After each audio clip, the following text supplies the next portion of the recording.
Well, very, very warm gratitude expressed to Laura for bringing us here, and it's absolutely delightful to be back here in USD, Sao Paulo, all the places, which we've interacted with earlier.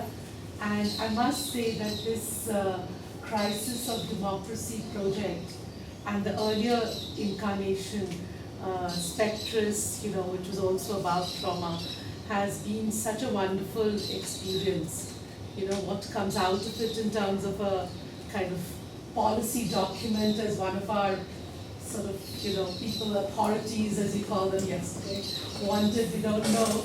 But certainly it's been a great learning experience for all of us. And so I'm really delighted to be here. And Jane isn't here, but I'm again very grateful to Jane Olmeyer and the Trinity Long Room Hub for shepherding, initiating, taking these projects forward. Okay, now state democracy and violence, such a huge subject, as you can see. I won't be able to even touch on a little bit even on all aspects of it. The focus is on violence. That's what I'm going to look at, largely because I do believe that violence today is disruptive of democracy. I'm talking about India in a way that non-violence was constitutive of our nation and our freedom struggle, and it's really quite paradoxical in a sense. If you look at it, there's these two very opposites that we are dealing with right now. One would have thought that the nation state, which emerged out of the freedom struggle and out of a non-violent freedom struggle, as I said, it's one of those ironies that non-violence is being picked up the world over to inspire everything from the Arab Spring to the anti-nuclear movements to a lot of the movements today, which about the concern about climate. Gandhi as a world icon and what he represents, and in India today, it's these very ideas, non-violence, Gandhi, which are really, and to put it a little strongly, they're really in the doghouse. This is sorry. Sorry, you have to point it this way. Point it this way? Okay. No, it won't work then? Okay. Huh? No, that would be very difficult. Okay. This is a cartoon from 2016. As you can see, democracy is right on top among all the stuff. This is our Prime Minister here in his saffron jacket. This is a representation of the right wing, the religious part of it, what he's holding in his hand, what we call the trishul, a sort of a spear which is traditionally associated with one of our gods, but now has been appropriated by them. And you can see the glee and in the way in which they're both looking up to see, well, this is what we've done. And democracy, which is our concern, is right on top. That they've deleted it, as they have secularism, tolerance, pluralism, literature, sciences, humanities, fine arts. And what he's saying is anything that we do not understand is anti-national. Well, that's the key word in India today, that if, like, whatever we talk about, anything in terms of pluralism, democracy, it's dismissed as being anti-national. National is what is now constituted has a very different meaning in India today. Nation is no longer about plurality and about democracy, but the nation is, as both said, about majoritarian, about being Hindu, and about the state expressing this. Urmi, Mala, and I both are teach in a university, Jawaharlal Nehru University, which we were so fortunate that Laura was with us, and so she knows the spirit of that university. But we were the first to be labeled as these anti-nationals. And now there's a further term which is used for us called urban Nakshals. Nakshalite being like a kind of Marxist, Leninist, so it's all this thing there. Okay. I'm looking at three moments. I'm looking at 1947, the violence around partition. The reason you see the word Holocaust violence there, because there's a little part where I talk about how the partition violence is not really like Holocaust violence in the way that it tends to be understood in the writing on partition violence. The second moment is a little down the line when Gandhi is assassinated. That's early 1948, and this moment is very important because it's organized violence, very similar in nature to, in its ideological orientation, to the present politics today. And that's why I take up the two, which culminates in Gandhi's assassination. And the third is how today the Indian state in 2019, how there's this mainstreaming of this legitimizing of political violence, and it's being used by the Indian state. And again, quite ironically, that it's Gandhi today, as I said in the beginning, he's no longer that figure that we looked up to, but there is a kind of inversion of his assassination where it's being presented, his assassin is being presented as a savior rather than Gandhi as the martyr. So it's very interesting, when you look at it in terms of representations particularly. Okay, now the next one. Thanks. Yeah. So the first part, as I just said, maybe I'm just repeating this, that's 47, and so it's a framework other than that of the Holocaust. And the second part is about the 6 months from 47 August to early 48, when, and we don't know much about this, not much is written about this, these first 6 months of early independence, when the newly independent state is sought to be overthrown, and more important, its nature changed to that of a Hindu state. So there has been one attempt earlier today, we have seen a successful one. And what I want to underline about the second one is that when the state at that time came out in favor of, or intervened in favor of secularism, to keep that secularism going, that was our Prime Minister Nehru, and Gandhi, who kind of, again, who intervened to see that Muslims were not treated as second-class citizens. And so when the state comes out, intervenes in favor of democracy and secularism, then it's a very different thing, and it can be done, and it was done. So we have this historical experience of this early year of 47, which we can use as an intellectual resource for us in India to go back to say, well, we did it. We did it at that moment, and we can do that again. And the third part, as I said, the legitimization of violence in mainstream politics today. So very quickly, the first part, which is really on how to understand the nature of partition violence. And the reason I also brought it in was because I think Mary was working, within this group on issues to do with that. And in Dubrovnik, we had Marian Hirsch, who's done some amazing work in memory studies and raised issues of memory and post-memory also. And now the in the writing on partition, and I'm just mentioning one book, Gyanendra Pandey, who's one of our very fine historians, worked on communalism, and then a book on remembering partition, again from that word remembering, that focus on the importance of memory. And again, in the title of the book it says Violence, Nationalism and the State.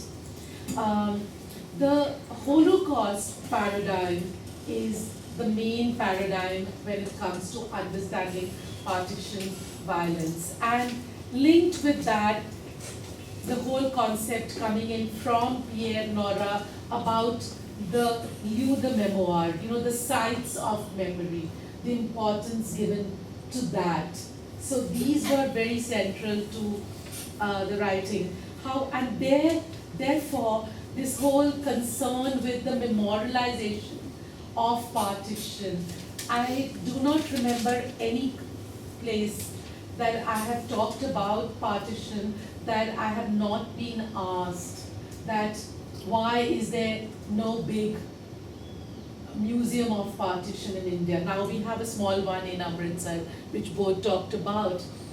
But I would always say, well, I'm not very sure about this, about having a museum to partition, because what do you memorialize except the inhumanity of humankind?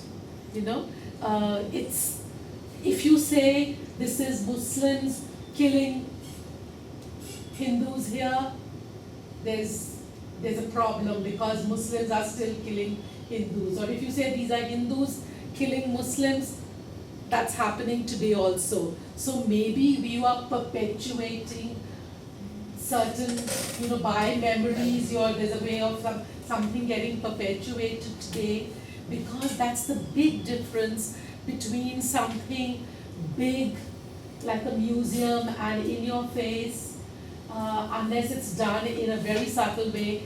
And that is why creative representations work so well, whether it's writing or cinema or sculpture, because there's something between that horror and you, which is the artist and what they've done with it.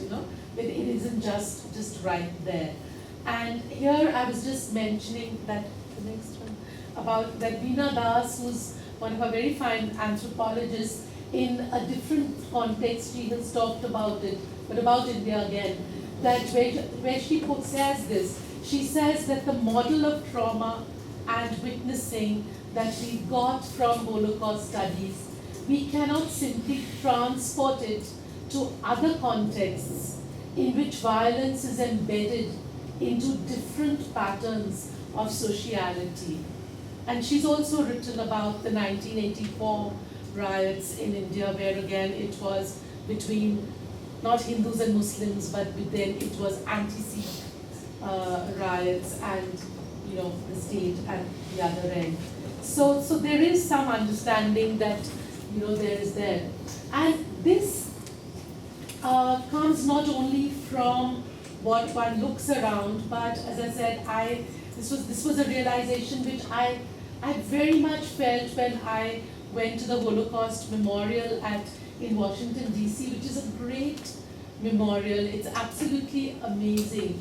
But I had this very clear sense over there that now that in India, the distinction between villains and victims is blurred.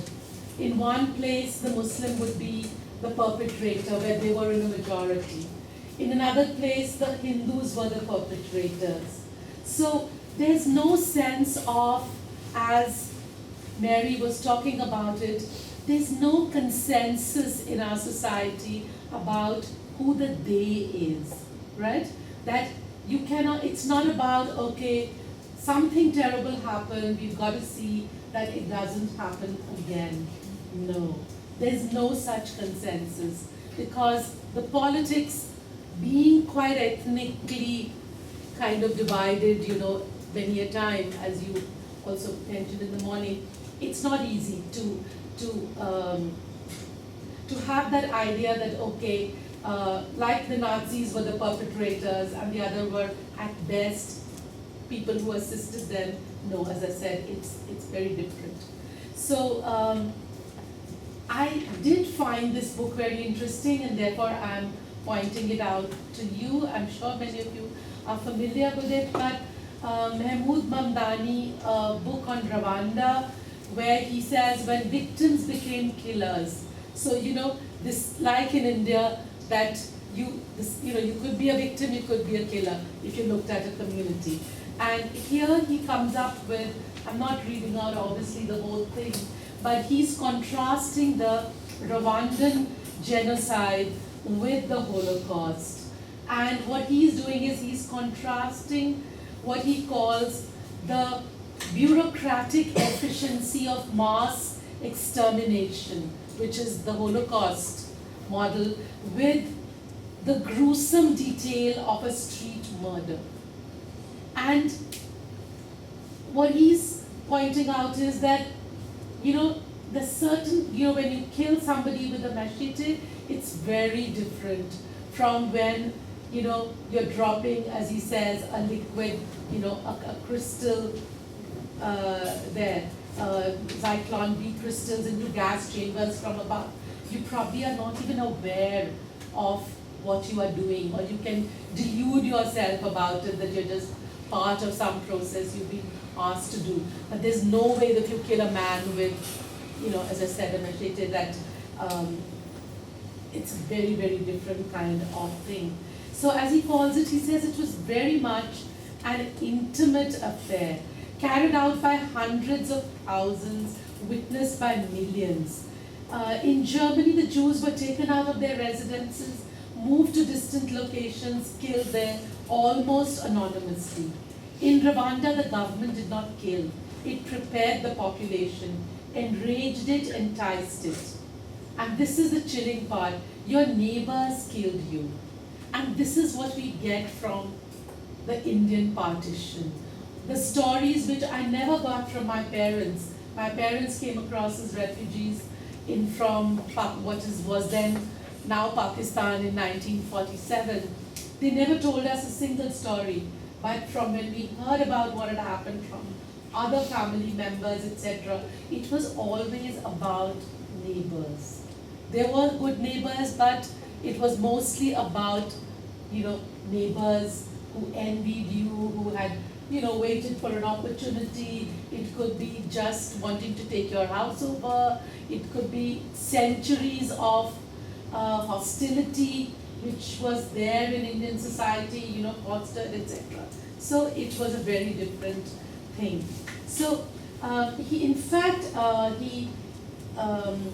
ends up saying, Mamdani, that he himself compares it with the Indian partition and says that the violence that he found in Rwanda invites comparison with Hindu-Muslim violence at the time of the partition of the state. So what I'm really suggesting is that maybe we can find that the concept of, just move on, of popular genocide, which is the word he uses that might help us better than the use of the word, the Holocaust Paradigm. Okay. I've maybe mentioned this earlier, that unlike the Holocaust, one major difference was that the Indian partition lives on. Every time we have huge communal riots somewhere or the other, whether it was 84, the Sikh widows whom we would talk to would say, it's the second partition. So partition is there in the popular psyche as something which gets evoked every time. There isn't a sense that, look, something happened in 47, it was terrible, like, we talk about the Holocaust, something terrible happened and now there's a societal determination to see to it that it won't happen again. No. Here, every decade, every time, as I said, there is a very big kind of communal violence or a state rape, etc. The partition and its memories come back, which is why the Nehruvian dream that with development, with modernization, India will come out of all these atavistic parochial kind of sentiments of communalism, etc. This would all go away. This hasn't happened. It's only been something which continues and continues. Okay. Now, what was happening in 1947, I move to the second part very quickly, that the Muslim League, the Hindu Mahasabha, these are the two groups on both sides, they started to organize in a big way. That was, we're talking about organized violence, and the idea was to subvert the normal democratic processes.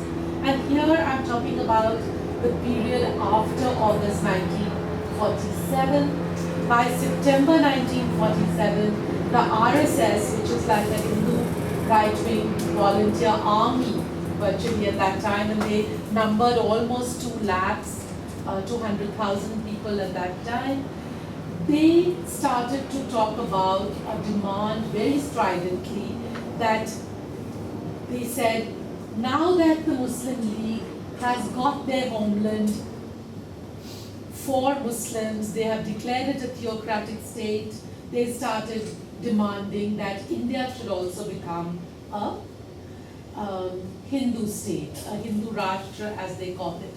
And this period sees a huge increase in the membership of these volunteer bodies, and they are, particularly you have the refugees who've come in from particularly on the Punjab side, they are, ripe material for these kinds of bodies, because they're looking for houses, they want to throw out the Muslims so that they can occupy their houses, and they're obviously, as I said, very easy material for this kind of body. Now, the embittered refugees who are quite all right with a politics of hate and revenge which is targeted at the Muslims. Now, interestingly, the national leaders of the day, people like Nehru, Patel, and of course Gandhiji above all, they who were upholding the rights of Muslims and other minority groups. Now, you would understand what a difficult situation this was, that in the midst of this whole communal massacres, the constitution of the country was being written. The Constituent Assembly was holding its sessions, and the citizenship clauses, etc. So there was demand for, the most, as I said, regressive kind of ideas which were coming up, both within the Constituent Assembly, but which was opposed very strongly, I must say, and none of it happened. But in the public domain, and this was something very striking, that is literally from the rooftops. And Gandhi at that time was living in Delhi, and he was trying his best to bring down the temperature. And he was he would hold these meetings every evening. And people would come to those meetings and they would shout out, "Death to Gandhi." So it was not like there was some kind of secret plan, underground plan. There were secret underground plans, but it was also from it was being trumpeted from the rooftops, and it was like a dare. We know our strength, and do you have that kind of power as a state to suppress us? It was a kind of what was there. And this, so it was clear to everybody, as I'm quoting here, a communist Kisan leader from Bihar, Karan Sharma, who wrote this. He said in a meeting, he said that the demand for a Hindu Raj, that means a Hindu rule, it's very bad, and he said behind it there was a conspiracy to murder Gandhi and Panditji. Panditji was a kind of popular way that Nehru was called. Okay, go to the next one, thanks. So cries to Gandhi rang out. Murdabad means death to a person. So that would be the strong cry. And you find Gandhi being shot at, and this photograph here, the person in the center here, was the assassin. Nathuram Godse came from the RSS and the Hindu Mahasabha, and he was the second person within Narayan Apte. Now, Savarkar, whom I'll talk about a little later, these were the rest of the group, but they all came from, they were all part of a group of Maharashtrian Brahmins, and this group was pretty strong in Pune, in what's Pune today, that time Pune, and for quite a while they had been getting together, and with the help, interestingly, of the princely rulers, particularly of some states in North India, Gwalior, Alwar, Bharatpur, they were getting the support from there. So the pistol was got from here, the money came from there, somebody paid for the car, the hotel, etc., etc. So Savarkar, it will interest you to know, the older man in the thing, he is their biggest icon today. And he has been resurrected in a way that I just come to. This is a photograph of Gandhi, like after he was killed, lying, state. And this, next one. Yeah. Now, this is what is important for us, is that, yes, the government acted too late in the sense that they had all this warning, which was coming even publicly. Their intelligence officials knew that there was a threat to Gandhi and to everybody, but one big concern was civil liberties. We've just become newly independent, and we shouldn't be seen as somebody who's now coming and repressing people. So unfortunately, all that happened was, in terms of the arrests happened within a few days after his assassination. 25,000 activists of the RSS and Hindu Mahasabha were picked up, and the party, the group, was banned. But now this is interesting, that there was a recoil from that politics. I mean, in so many places I have read this, that people who, out of an emotional kind of feeling, or because they had been affected badly by partition, they had started to go towards this politics, and they had started to believe that Gandhi was pro-Muslim, he wasn't good for India, there was this kind of thing, they were moving. But once this happened, there was this shock, there was this recoil. So that's the sense in which many people write that, Gandhi, in his death, as in his life, was somebody who, he was a martyr to secularism. Now, this is what's different about today and then.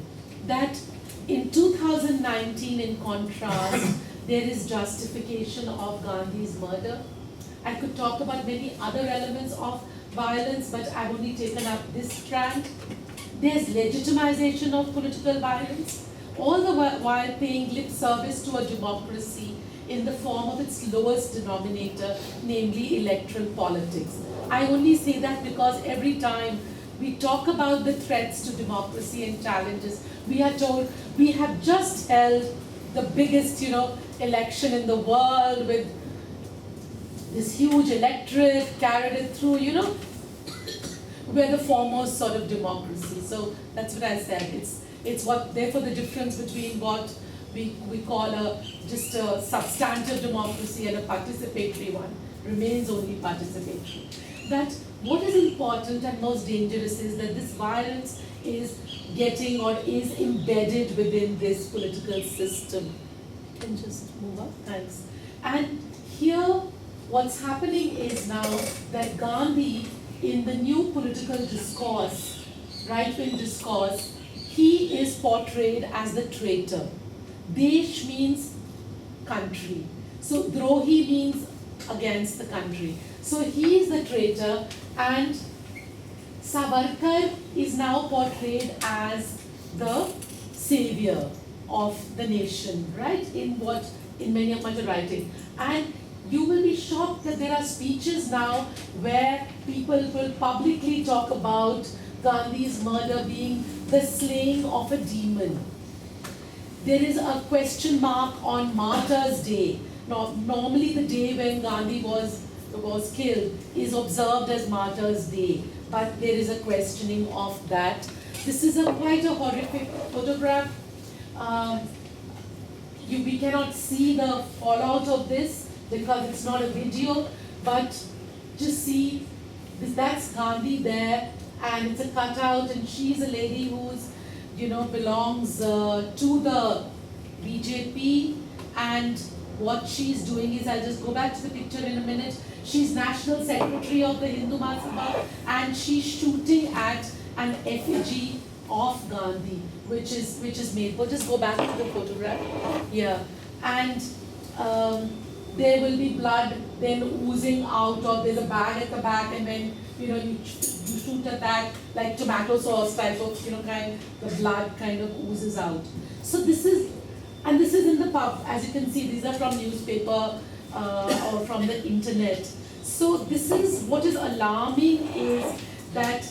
And when such an incident happens, this event, there are cries behind of Mahatma Godse. Godse is the assassin. So he's become the Mahatma. He Amar Rahe, he is immortal. Victory to the Mahasabha. And this is again what is, as I said, not the only incident. You look at social media, you find, well, if you just move on. Yeah, I'm just wrapping up. That's Godse being portrayed as a Hindu lion. And what's written in Hindi, I've translated here, which says, don't call him a militant, don't call him a terrorist, he is a savior. He killed Gandhi because Gandhi was anti-Hindu. So there's a call, this is from a movie which is being made. Just show the next one. The next one. Yeah, called Gandhi Murder, and it's a period movie which claims to be based on thing. Then across the social media, I was horrified to find Godse's speech. We don't have a recording of it, but somebody has spoken it out, and it's very popular on social media with this kind of heading: Last Speech on Mahatma Gandhi. And you will find books like you have, for some strange reason, Hitler's Mein Kampf is very popular in India. You find it pirated editions on all the streets, pavement shops. And now you find Gandhi and Me, which means Gandhi and Me, which is Godse's last speech has been published, and it's become quite popular. And what Godse said was, just for a minute, was that why he killed Gandhi, and the reason he gave was that he did that because Gandhi's actions brought ruin and destruction to lakhs of Hindus. So this is what's alarming, and this is my last slide, that we have in Parliament today Hindu terrorist, a lady called Sadhvi Pragya, who herself was accused of an act of terror. She was out on bail. She was nominated. She was given a ticket for the BJP, that's the main party, Modi's party, and she won. And that was the horrific part of it. Recently, she was made part of a defense committee. I mean, it's really worrying, the kind of stuff that's happening. Savarkar, who was the main conspirator behind Gandhi's murder and who was the ideologue of the whole right wing, in Hindu right wing, he has this iconic text called Hindutva, where he defines who is a Hindu and says that only a person whose homeland is in India and whose holy land is in India can be a Hindu. So which means, by definition, the Muslims and the Christians are omitted from this. So this is the scenario that we are at the moment living in, and the rest of all, of course, we know that those are really expressions of it. What's worrying is that how this is becoming legit, and you wonder whether this is a kind of new normal that's there, because when something becomes like this becomes a normal, then it's really worrying. Thank you so much, and thank you, Angie, for being so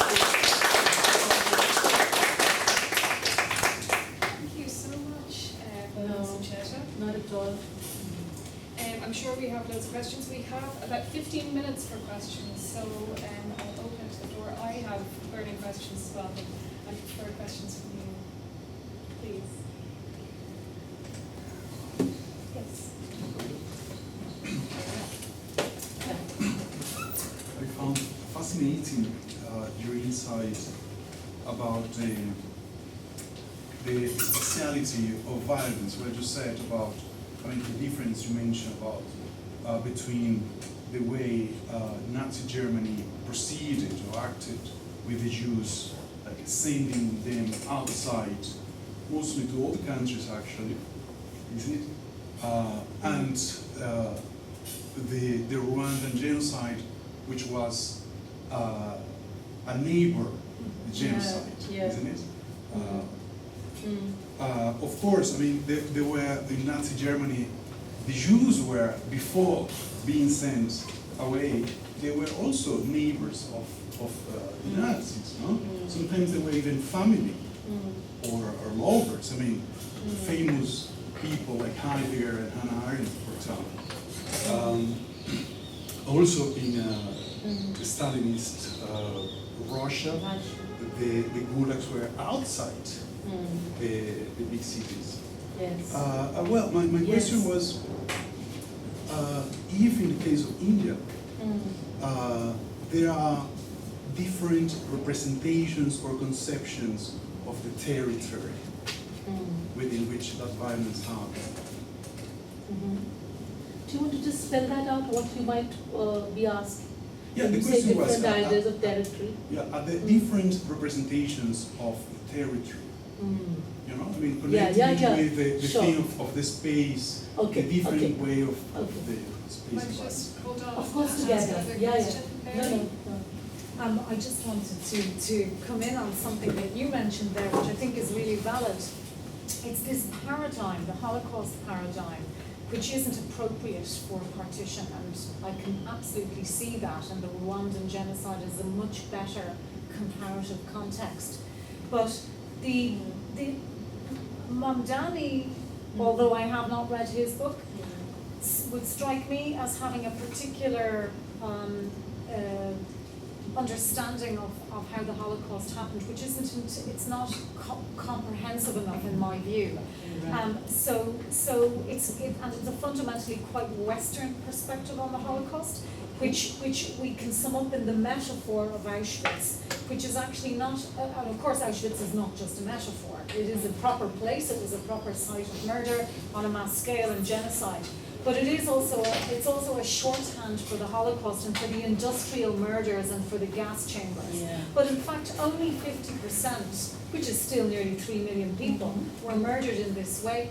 Nearly 3 million people were murdered in, while I wouldn't say it's quite the neighbours, it's not quite the neighbours, nevertheless I think you can still say intimacy, face-to-face killings, mass shootings, not industrial all the time, and sometimes also these, what people call, in an unfair way, when we think about the medieval period, medieval style killings of bayonets, stabbings, you name it, face to face.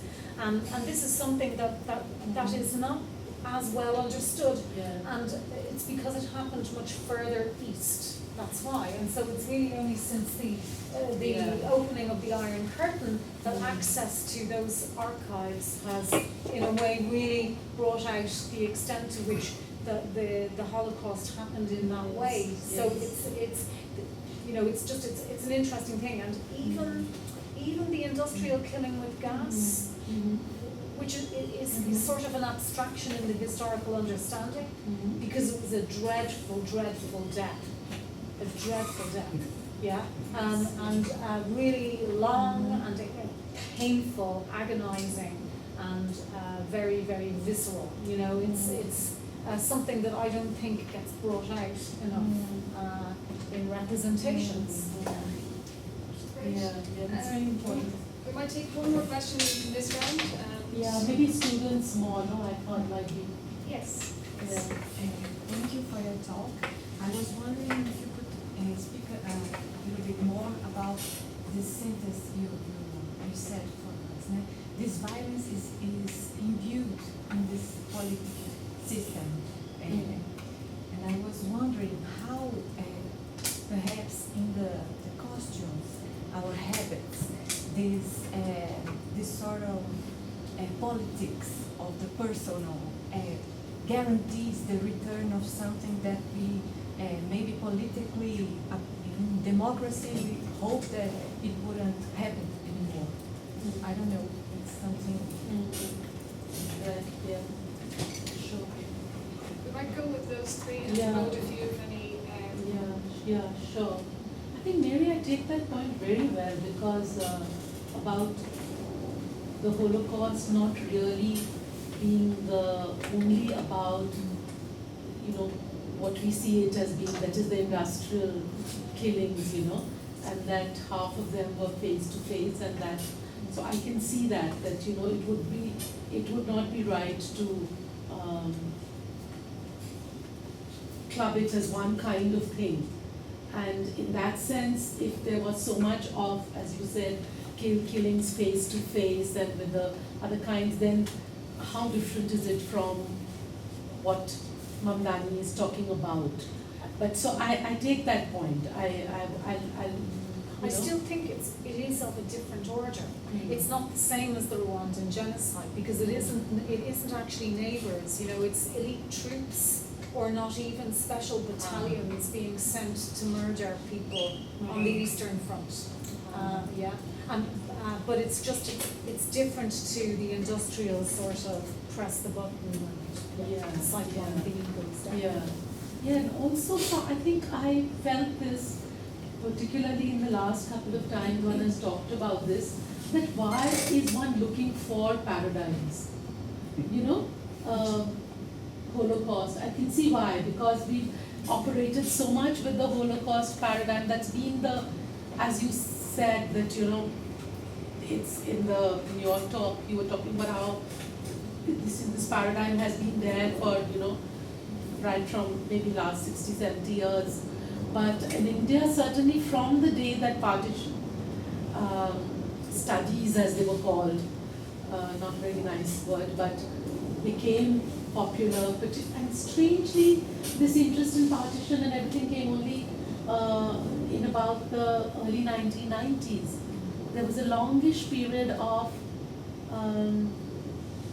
sort of almost silence about the subject.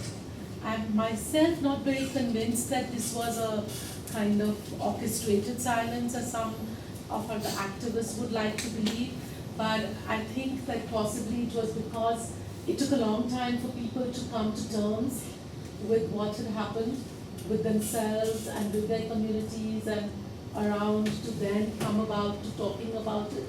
So very often it ended up being the next generation or close to your death when you found you couldn't really die without somehow sorting it out, what you'd seen, what you'd done, what you'd not done. These issues were very much there. But it's the whole process of this memory is also, and also for us, I think there's a deep sense in which there is an ambiguity about the whole thing because independence and partition came together. And this was, there was an attempt to write a common history of 1947 partition with feminist groups in Pakistan and women's groups here, and And we found that at some point it came out that it's a very interesting point that the women in Pakistan who were being interviewed, they said it was not necessarily a bad thing, partition.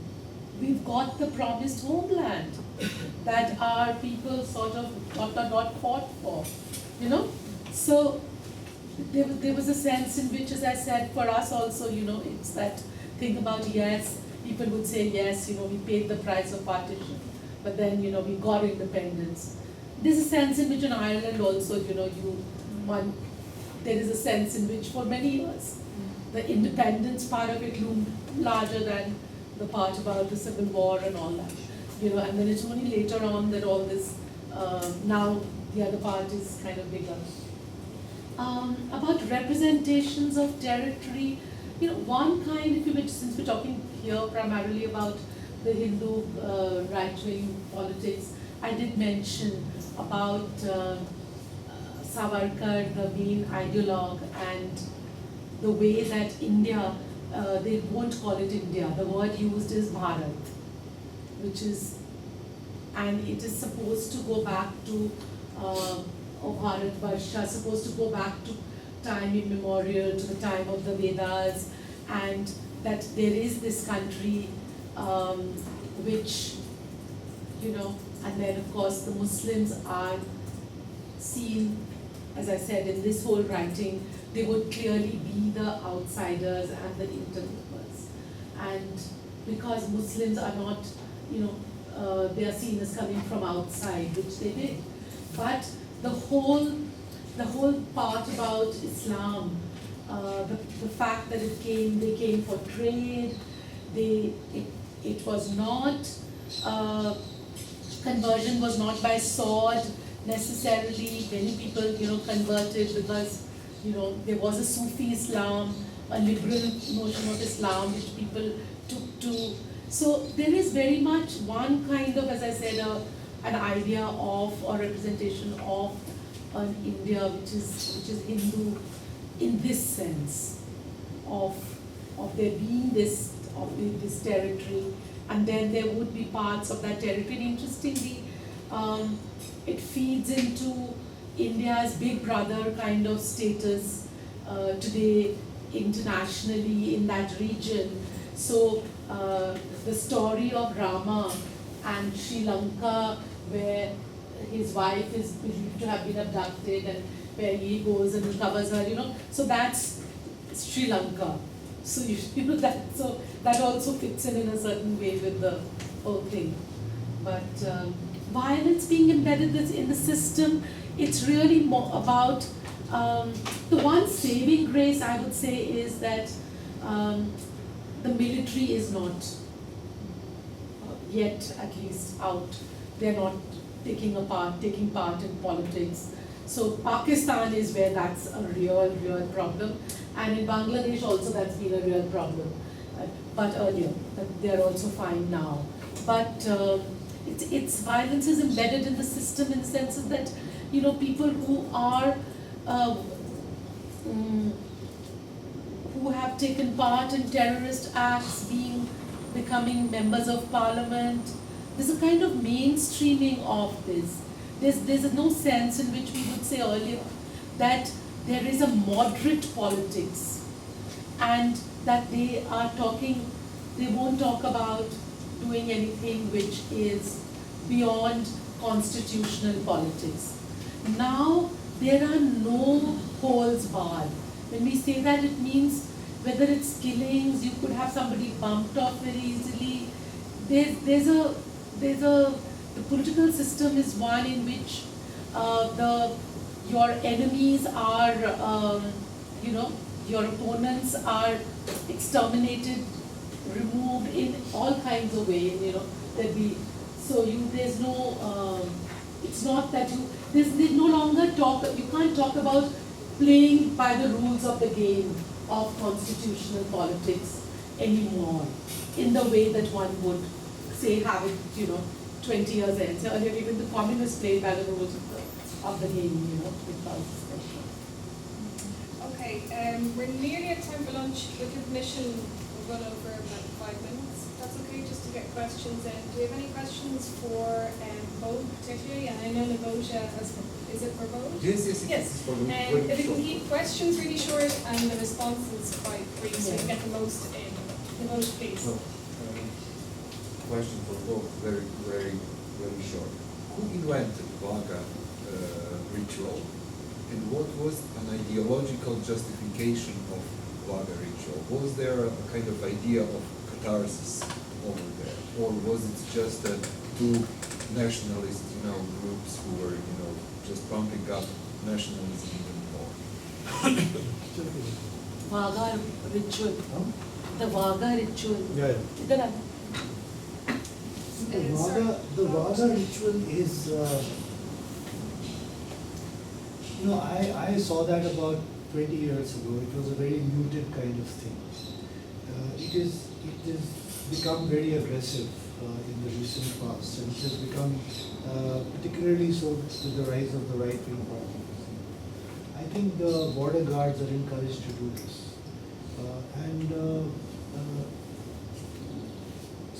So yes, it is an expression of a certain kind of hyper-nationalism which is there in the public spaces. And the worrying thing is that that this is like obviously overt sanctioned by the state. It's not that the army itself would want to do that. After all, don't forget that these border guards actually, once the flags are lowered, they share meals together. I mean, they're living side by side at that border. I mean, they're quite friendly with each other. But this, so then when you watch it, it's a very unreal feeling that you will get, because what happens there is, I wish I could have shown you a video. What happens is that all the gestures of these guards, they strut in a very aggressive kind of way. They walk in a very aggressive kind of, their body language is so aggressive. And they dig their heels in and they throw their arms up and as they walk to the border. The interesting thing is that this happens, it's synchronized. It's synchronized on both sides. It's almost like a performance which is happening, which led some of our students to actually wonder whether when they're away from the public gaze, the two sides actually get together and synchronize their movements, to sort of put it up in public show. So it's identical. It's identical. Even in terms of the heights of these guards, they have to look at each other in the eye at the same level, right? And they throw their chest out and they hold their head, hands like this, almost as if they're going to sort of start a war. But it's all public show. But then behind this public show, of course, is, as we understand, a certain kind of emotion which is being generated and which is being encouraged by both sides. And I found it particularly distasteful because there is absolutely no need. I mean, what are we trying to prove? It's not as if, the funny thing, the peculiar thing is the slogans are all in the same language. You can hear and understand exactly what the other side is saying. And this guy is saying, all right, see guys, that side is shouting so much louder. Why don't you shout louder so that they can hear you? It's really that, Here you mean the masses who've collected, not the guards. No, Shouting. The sloganeering is by the people who've gone there. Yes, yes, but no, Sucheta, I'm saying something else. There is a border guard who has this microphone, this wireless microphone, where he's egging on the crowds to shout these slogans. He's encouraging them. He's the rabble rouser. He's in uniform. That's what he's doing. The crowds come to. Sorry? Yes, it's become a very Crowds popular. come nowadays to Yes, support. yeah. It's like a football match. It's like a medieval. Exactly, Yes, exactly. yeah. It's precisely like a medieval performance, Yeah. And the And then like guards a are form- paid a special money, it's a special salary for doing this, and they are also entitled to special leave when they can be part of this show. So the legs they started to throw their legs up as much as they can. It's funny actually, the hand goes back to this, you have to do this and it's completely, But just when you become- approach there, it looks like a football stadium. it also is a performance of excess, That excess is to generate some kind of a frenzy. Yeah, frenzy. I did want to say, add something to that discussion which Mary and Sucheta were having about the nature of violence during partition. And one more comment about territoriality. Let me talk about the territorial aspect of it. See, for the Hindu right wing, the dream is to recover the territory which was lost on account of partition. So for them, Pakistan should not actually exist at all. That's the dream. Yeah, Of course, they can realize- I add to that just a bit? That Godse, Gandhi's assassin, left instructions that that his ashes, in India there's mostly among Hindus there's cremation. the body is burnt and the thing, and then the ashes are kept, and then normally you go and immerse them in the stream or in the river, in a holy river.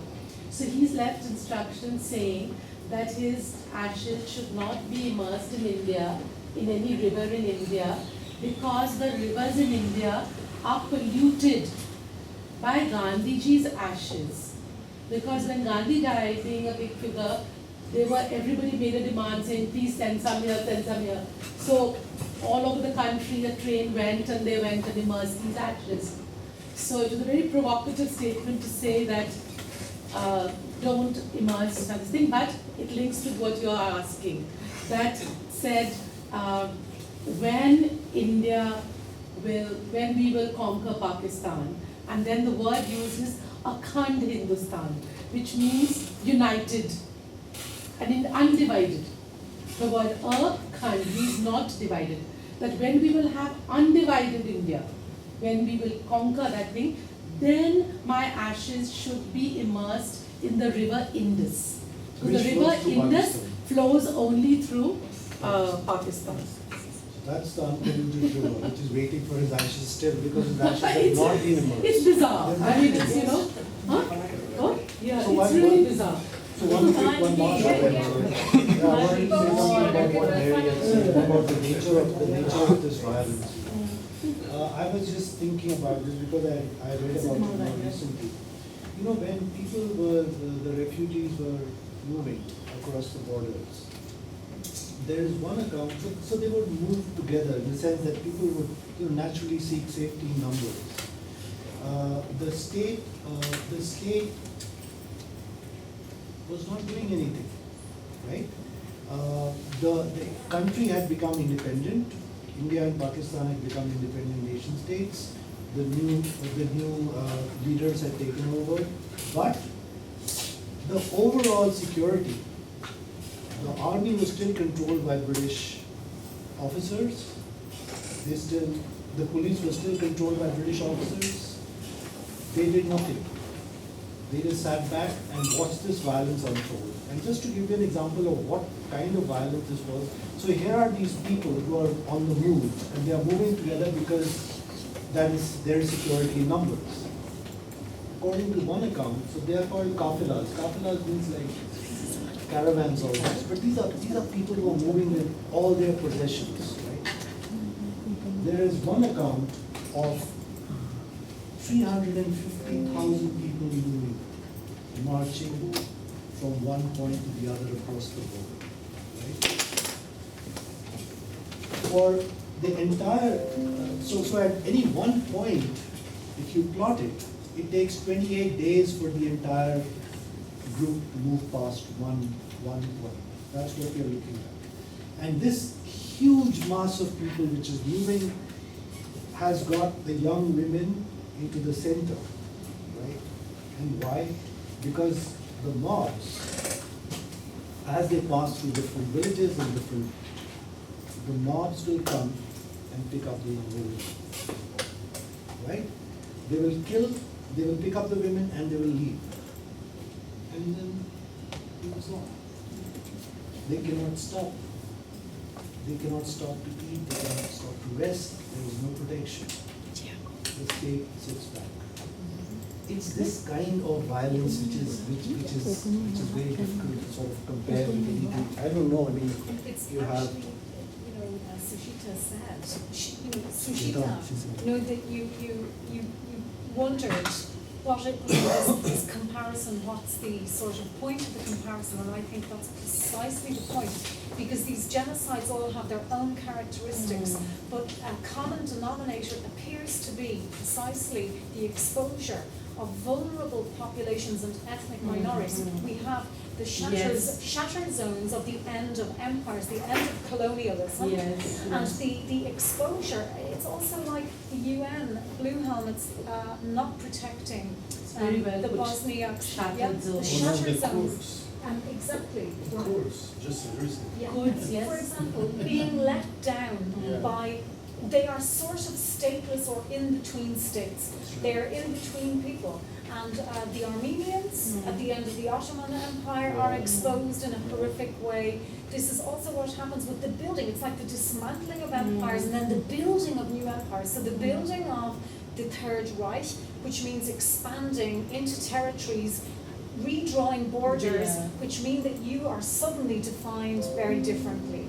And this is what happens. This is where you have violence that can erupt with impunity. With impunity, because nobody is protecting these people. And that's so a common well put, denominator. Yeah. It's so well put. So I will thank you for Sucheta. That was a fantastic